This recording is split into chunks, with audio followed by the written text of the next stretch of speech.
Welcome to அன்பு Sudha kitchen. Orange juice செஞ்சிருக்கேன், அதை குடிச்சிட்டு உங்களுக்கு சொல்றேன்.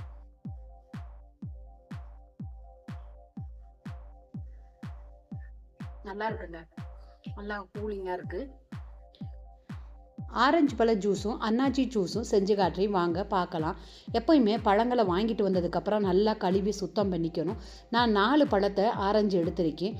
அதை நறுக்கி அதில் உள்ளே இருக்கக்கூடிய விதைகளை எல்லாம் நம்ம எப்பயுமே நீக்கிடணும். அந்த விதையோடு சேர்த்து அரைச்சோம்னா ரொம்ப கசப்பு தன்மையை கொடுத்துரும். அதனால் விதையை எப்பயுமே எடுத்துடணும். எடுத்ததுக்கப்புறம் மேலே இருக்கக்கூடிய தோல்களை எல்லாம் நீக்கி அதை ஒரு பவுலுக்கு மாற்றிக்கணும். இதை ஒரு சின்ன சின்ன பீஸாக நம்ம நறுக்கிக்கிட்டோம் அப்படின்னா மிக்ஸி ஜாரில் சிக்காமல் ஈஸியாக அரைபடுங்கிறதுக்காக சின்ன சின்ன துண்டுகளாக நறுக்கி மிக்ஸி ஜாரில் போட்டு அது கூட இதுக்கு கொஞ்சம் தண்ணி ஊற்றி நல்லா நைஸாக அரைச்சிடணும். அரைச்சி வடிகட்டிட்டோம் அப்படின்னா சூப்பரான ஆரஞ்சு ஜூஸ் ரெடி. இதை நீங்கள் குடிச்சு பார்க்கையில் புளிப்புத்தன்மை இருந்துச்சுன்னா 2 டீஸ்பூனு நான் ப்ரௌன் சுகர் சேர்த்துருக்கேன். அதையும் நல்லா கலந்து எடுத்துட்டோம்னா சூப்பரான ஆரஞ்சு ஜூஸு ரெடி. அவ்வளோ ஸ்வீட்டாக இருக்கும், சூப்பராகவும் இருக்கும். இதை உங்கள் வீட்டில் கண்டிப்பாக செஞ்சு கொடுங்க, குழந்தைகளுக்கு ரொம்ப நல்லாயிருக்கும். இது பைனாப்பிள் ஜூஸு. இது நான் குடிச்சு பார்த்துட்டு உங்களுக்கு சொல்கிறேன். பைனாப்பிள் ஜூஸு செஞ்சு காட்டுறேன், வாங்க. அதுக்கு நான் ஒரு பைனாப்பிளில் எடுத்திருக்கேன்.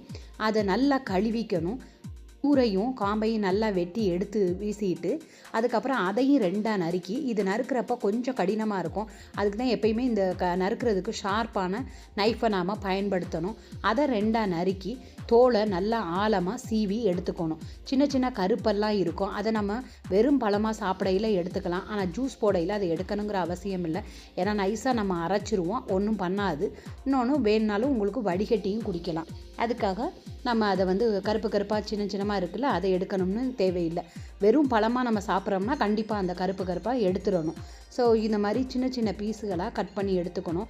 இந்த பைனாப்பிளை ரொம்ப சூப்பராக இருக்கும். நல்ல புளிப்புத்தன்மை இல்லாமல் ஸ்வீட்டாக இருந்துச்சுன்னா நல்லது. புளிப்புத்தன்மையாக இருந்துச்சுன்னா ஒன்றும் பிரச்சனை இல்லை. அதில் ஒரு 2 டீஸ்பூனு சுகரை சேர்த்துக்கிட்டேன்னா போதுமானது. அவ்வளோ சூப்பராக இருக்கும். நல்ல ஃப்ரூட்ஸு. இந்த குழந்தைகளுக்கு நம்ம கண்டிப்பாக இதெல்லாம் செஞ்சு கொடுக்கணும் வீட்டிலையே. வெளியில் வாங்கி கொடுக்குறத விட இதை வீட்டிலையே செஞ்சோம்னா இன்னும் நல்லது உடம்புக்கு. இப்போ ஒரு மிக்ஸி ஜாரில் நம்ம பொடியாக நறுக்கி வச்சுருக்க இந்த அன்னாச்சி பழ துண்டுகளை எல்லாத்தையும் சேர்த்து நல்லா நைஸாக அரைக்கணும். வலுவலுன்னு நீங்கள் அரைச்சிங்கன்னா போதுமானது.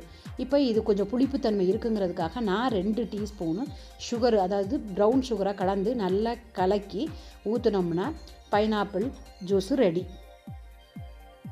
ரொம்ப நல்லா இருக்குங்க, டேஸ்ட்டாக இருக்குது. நல்ல பழம் புளிப்பாக இருந்துச்சுன்னா அது சுகர் போட்டோன்னா சூப்பராக இருக்குது.